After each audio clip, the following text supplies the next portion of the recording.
Exercise 7C का 8th sum देखो student prove that the function f of x equals to x cube minus 6x square plus 12x minus 18 is increasing on r.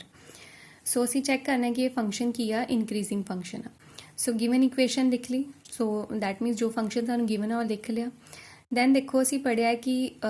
ਜੇਕਰ ਕਿਸੇ function ਦਾ derivative given point ਦੇ ਉੱਪਰ greater then ਆ ਜੇ greater then 0 ਆ ਜੇ then ਉਹ function ਕੀ ਹੋਏਗਾ ਇਨਕਰੀਜ਼ਿੰਗ ਜੇ ਲੈਸ ਦੈਨ 0 ਆ ਜਾਂਦਾ ਹੈ ਫੰਕਸ਼ਨ ਡਿਕਰੀਜ਼ਿੰਗ ਹੋਏਗਾ ਔਰ ਜੇਕਰ ਇਕੁਅਲ ਟੂ 0 ਆ ਜੇ ਫੰਕਸ਼ਨ ਕੀ ਹੁੰਦਾ ਹੈ ਕਨਸਟੈਂਟ ਸੋ ਅਸੀਂ ਇਸ ਫੰਕਸ਼ਨ ਦਾ ਡੈਰੀਵੇਟਿਵ ਫਾਈਂਡ ਕਰਾਂਗੇ ਸੋ f' ਕਿਤੇ ਕੋਲ ਆ ਗਿਆ 3x² ਮਾਈਨਸ 12x ਪਲੱਸ 12 ਦੇ ਇਕੁਅਲ ਦੈਨ ਇਸ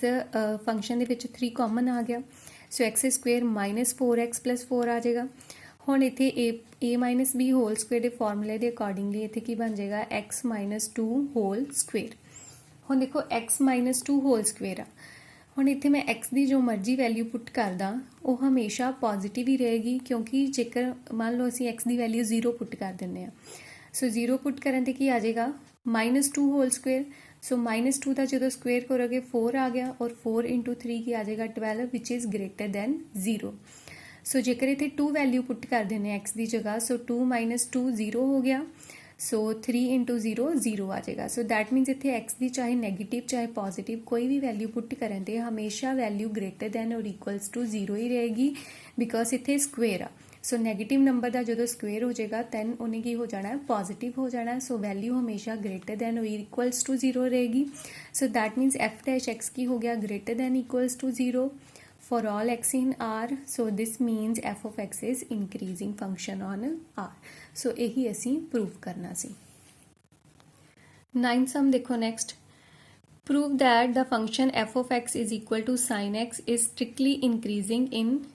0 to pi by 2 strictly decreasing in pi by 2 to pi and neither increasing nor decreasing in 0 to pi so देखो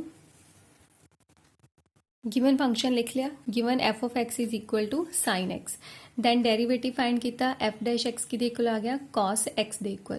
और देखो for all x in 0 to pi by 2 f' is equal to cos x is always greater than 0 देखो 0 to pi by 2 interval ਦੇ ਵਿੱਚ cos x ਦੀ value ਹਮੇਸ਼ਾ greater than 0 ਰਹੇਗੀ ਸੋ ਜੇ ਇਹਨੂੰ ਗ੍ਰਾਫਿਕਲੀ ਵੀ ਦੇਖੋ ਆ cos ਫੰਕਸ਼ਨ ਦਾ ਗ੍ਰਾਫ ਆ 0 to pi by 2 ਦੇ ਵਿੱਚ ਗ੍ਰਾਫ ਦੇਖੋ ਇਸ ਸਾਈਡ ਤੇ ਬਣ ਰਿਹਾ ਨਾ ਪੋਜ਼ਿਟਿਵ ਸਾਈਡ ਤੇ so that mean 0 to pi by 2 ਦੇ ਵਿੱਚ f' ਦੀ ਵੈਲਿਊ ਹਮੇਸ਼ਾ ਗ੍ਰੇਟਰ ਰਹਿ ਰਹੀ ਹੈ ਸੋ that means for each x in 0 to pi by 2 f of x is strictly increasing function so increasing function ਹੋ ਗਿਆ ਸੋ ਜੇਕਰ ਗ੍ਰਾਫਿਕਲੀ ਨਹੀਂ ਚੈੱਕ ਕਰਨਾ ਦੈਨ ਤੁਸੀਂ 0 to pi by 2 ਦੇ ਵਿੱਚੋਂ ਕੋਈ ਵੀ ਵੈਲਿਊ cos x ਦੀ ਜਗ੍ਹਾ ਪੁੱਟ ਕਰੋਗੇ ਦੇਖੋ ਜਿਵੇਂ 0 to pi by 2 ਦੇ ਵਿੱਚ pi by 4 ਆਏਗਾ ਨਾ ਸੋ ਇੱਥੇ ਮੈਂ x ਦੀ ਜਗ੍ਹਾ pi by 4 ਪੁੱਟ ਕੀਤਾ ਸੋ ਕੀ ਆ ਗਿਆ cos pi by 4 ਔਰ cos pi by 4 ਕਿਹਦੇ ਇਕੁਅਲ ਹੁੰਦਾ ਹੈ 1 by √2 ਦੇ ਇਕੁਅਲ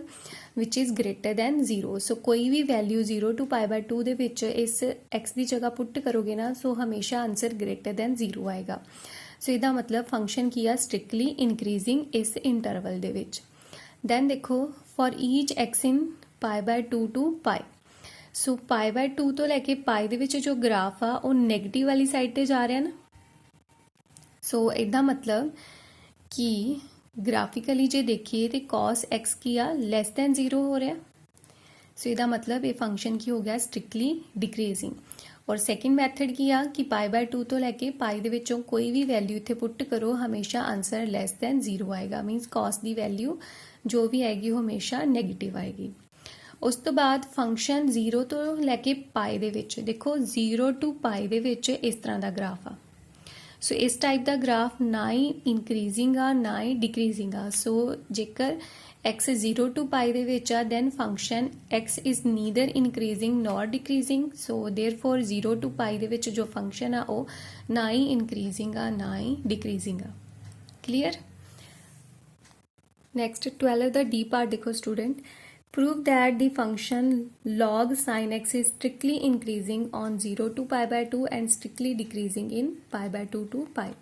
so again देखो function लिख लिया let f of x is equal to log sin x then differentiate करोगे log sin x का derivative 1 over sin x और further sin x का derivative जो कि आ गया cos x ਸੋ cos ਓਵਰ sin ਕਿਹਦੇ ਕੋਲ ਆ ਗਿਆ cot ਦੇ ਇਕੁਅਲ। ਹੁਣ ਅਸੀਂ ਦੇਖਣਾ ਹੈ ਕਿ cot x the value 0 to π/2 ਦੇ ਵਿੱਚ ਇਨਕਰੀਜ਼ ਕਰ ਰਹੀ ਹੈ ਕਿ ਡਿਕਰੀਜ਼ ਕਰ ਰਹੀ ਹੈ।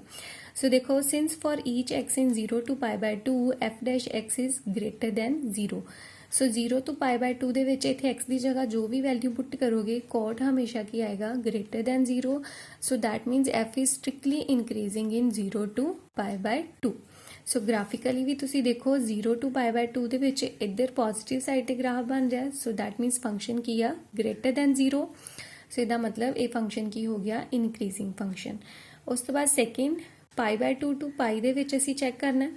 ਸੋ π/2 ਤੋਂ ਲੈ ਕੇ π ਦੇ ਵਿੱਚ ਆ ਗ੍ਰਾਫ ਬਣੇਗਾ ਡਿਕਰੀਜ਼ਿੰਗ ਵਾਲਾ ਮੀਨਸ ਨੈਗੇਟਿਵ ਆ ਰਿਹਾ cot x। ਸੋ ਇਹਦਾ ਮਤਲਬ fx ਜੋ ਆ ਉਹ ਸਟ੍ਰਿਕਟਲੀ ਡਿਕਰੀਜ਼ਿੰਗ ਆ ਇਨ π/2 to π। So graphically we check ਕਰ ਸਕਦੇ ਹੋ ਔਰ ਇੰਟਰਵਲ ਦੇ ਵਿੱਚੋਂ ਕੋਈ ਵੀ ਇੱਕ ਵੈਲਿਊ ਲੈ ਕੇ ਇੱਕ ਜਾਂ ਦੋ ਵੈਲਿਊਜ਼ ਲੈ ਕੇ x ਦੀ ਜਗ੍ਹਾ ਪੁੱਟ ਕਰਨ ਤੇ ਵੀ ਤੁਸੀਂ ਚੈੱਕ ਕਰ ਸਕਦੇ ਹੋ ਕਿ ਗ੍ਰੇਟਰ ਦੈਨ 0 ਵੈਲਿਊ ਰਹਿ ਰਹੀ ਆ ਕਿ ਲੈਸ ਦੈਨ 0 ਵੈਲਿਊ ਰਹਿ ਰਹੀ ਆ।